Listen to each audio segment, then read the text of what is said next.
Okay, so Bible study is outside tonight. So what happened was I booked me a room, through online.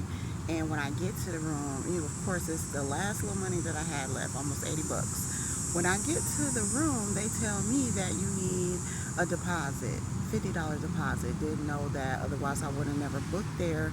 I would have tried to get another room, that I stayed at that I know you don't need a deposit for. So that's what's going on right now. I'm looking for or trying to raise $50 for tonight so that we can check into this room. Again, it's already paid for. It's just a $50 deposit. And if they give it back to me upon checking out tomorrow, I can give it back to whoever sends me this $50 because we are literally sitting outside until we come up with the $50. But I'm not gonna worry about it. God got us all under control. Hopefully he'll put it on somebody's heart to just loan us the money until I can give it back to whoever is capable of giving it to us. So that's what I was talking about on my video, that we are in need of $50 before we can check into a room tonight. It's already paid for. It's just a $50 deposit. I can give it right back upon checkout. So please let me know. Cash at me. I'll put my cash app. It is in my description. It's in the last video link. I'll put it in this one too. But anyways, I'm coming to talk about, to finish my Bible study on Leviticus.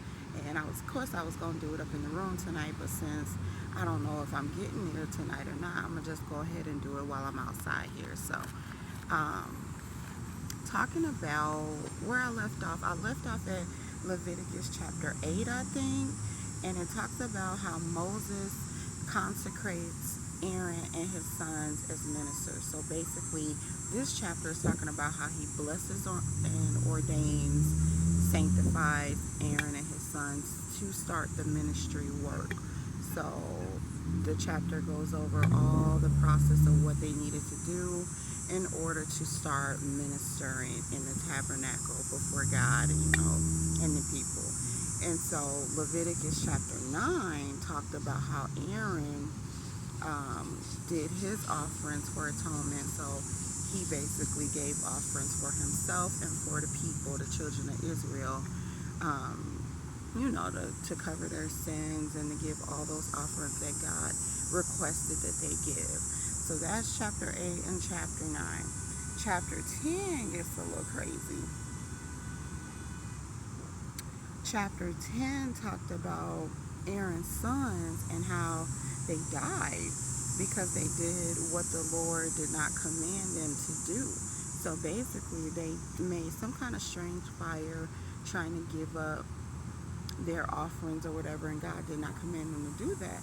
So instead, God caused the fire and burned them and devoured them and killed them, and ended up replacing Aaron's two sons with Aaron's uncle's sons. So instead of it being Aaron's sons that would minister, it's going to be Aaron and his uncle's sons, so his cousins, that will minister with him.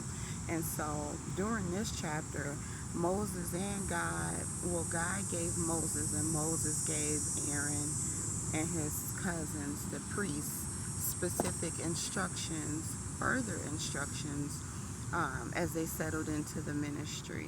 And so he instructed the priests on their portions, on what to eat and what not to drink, because they couldn't drink any like wine or alcohol while they were in the tabernacle, while they were on duty as priests, basically, because God was trying to separate the clean from the unclean, the holy from the unholy. And so that is chapter 10. Chapter 11 goes into talking about, and I'm going to have to read it because it's long. It talks about what the people can eat, what of the clean and unclean animals or beasts that we the people should be eating. And so this is what God had commanded, us, the children of Israel, and generations to come, what was clean and unclean to eat. So I'm gonna read it. It's about how many? Dang, it's about 47 verses. So just bear with me. This is something we all need to be knowing, because I'm sure many of us are still eating unclean things, which makes us unclean. I myself am one of those people, because I have not stopped eating pork as of yet. But I'm trying. I'm definitely, on my road to cleaning it up, okay? So chapter 11 starts by saying, "And the Lord spake unto Moses and to Aaron, saying unto them, Speak unto the children of Israel, saying, These are the beasts which ye shall eat among all the beasts that are on the earth. Whatsoever parteth the hoof, and is cloven-footed, and cheweth the cud, among the beasts that shall ye eat.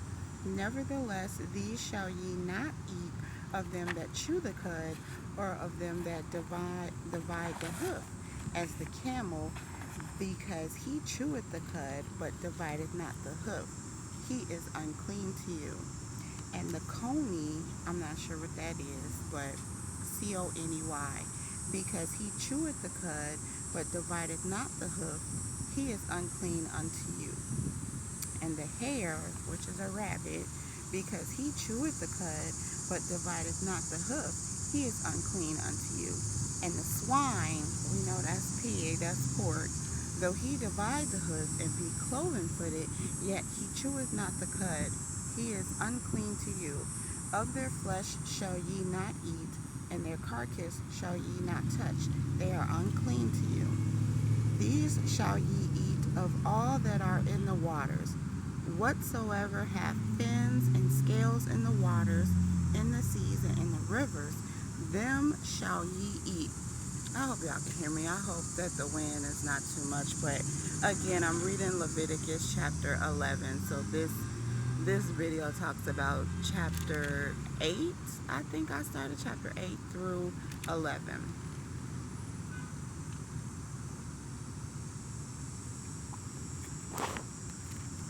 Okay, and so verse 10 says, "And all that have not fins and scales in the seas and in the rivers, of all that move in the waters, and of any living thing which is in the waters, they shall be an abomination unto you."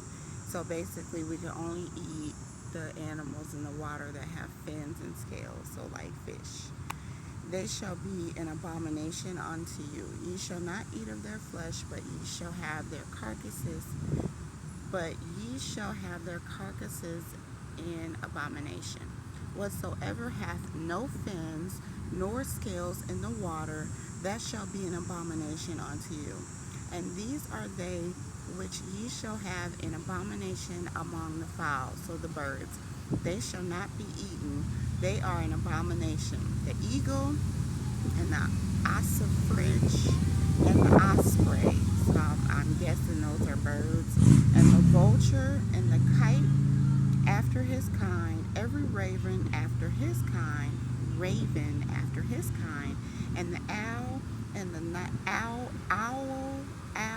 I can't pronounce it correctly, OWL, owl, and the nighthawk and the cuckoo, or the cuckoo, I don't know, cacao, and the hawk after his kind, and the little owl, and the cormorant, and the great owl, and the swan, and the pelican, and the gier eagle, and the stork, and the heron after her kind, and the lapwing, and the bat."